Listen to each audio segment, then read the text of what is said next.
大家好，我是狗剩。那今天呢，我有求于诸位了啊，我正在参加西瓜 Play 的打榜。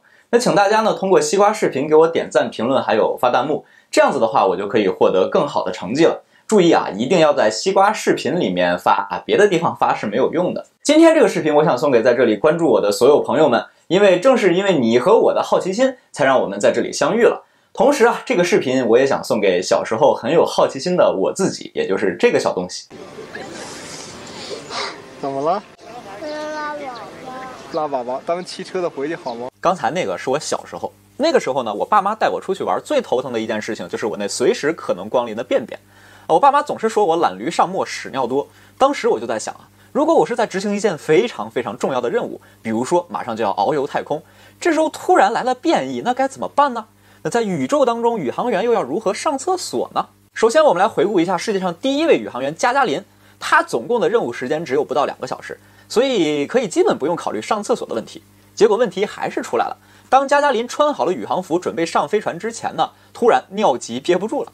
但是啊，这个宇航服不是那么好脱的呀，这时候他已经到发射架下面了，所以说他就顺着宇航服的一根管子把尿排到了旁边一辆汽车的轮胎上。那么美国的第一次载人航天飞行时间也比较短，所以说呢，工程师也没有考虑上厕所这个问题。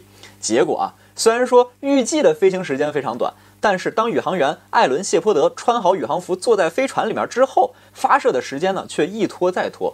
终于啊，他再也憋不住了，多次请求我能不能下去上个厕所啊，但是被工程师拒绝了啊。最后他只好尿到了宇航服里面。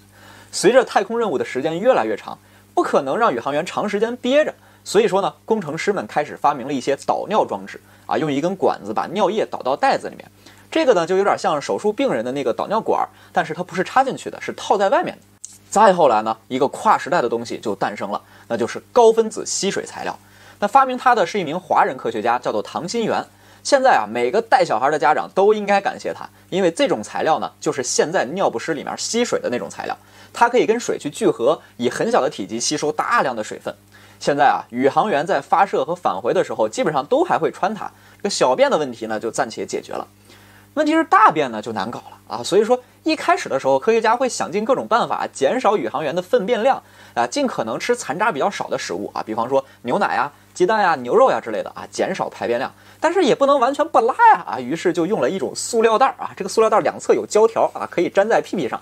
解决问题之后啊，再封死，然后你还得把这袋便便揉一揉啊，因为这个袋子里面有化学成分，可以让这个便便性状更稳定啊，方便存放，同时防止细菌大量滋生。那无论是这个塑料袋呢，还是这个尿不湿，在长时间的太空任务当中依然不太方便啊。你想啊，在太空失重环境当中，一切都是飘着的，在这种环境下还要手动去操作一个袋子往里面解决问题啊。据说你稍微使一点劲儿啊，这个便便就会弹回来，溅到自己一身。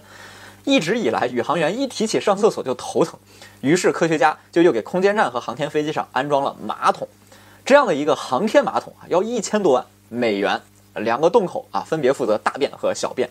小便端口还可以更换不同的转接头，服务不同性别的宇航员。便便进去之后呢，要经过消毒、干燥、压缩、过滤、净化等等啊。如果是空间站的话，就会从便便里面过滤出水分，循环使用啊。因为空间站上面的水实在是太宝贵了，不能随便浪费，对吧？而如果是短途的这个航天飞机的话啊，水资源没有那么紧缺，尿液就会被排出去，而其他的东西呢啊会被带回地面啊，或者返回的时候再去丢掉啊，进入大气层变成流星。这个流星好有味道。那么做太空马桶最困难的是什么呢？啊，其实就是坐，因为太空当中是失重状态，不分上下，一切都是飘着的，没有办法坐在什么东西上面，所以就需要用绑带把自己绑在马桶上，臀部和马桶还需要紧密贴合，否则的话，有些东西就可能会飘出来，你懂的。啊，不行了，我实在是讲不下去了。那么你觉得宇航员在太空当中如厕还有什么更好的办法吗？啊，欢迎开脑洞留言。我是狗剩，一个教航空航天的大学老师，点赞加关注就可以下课了。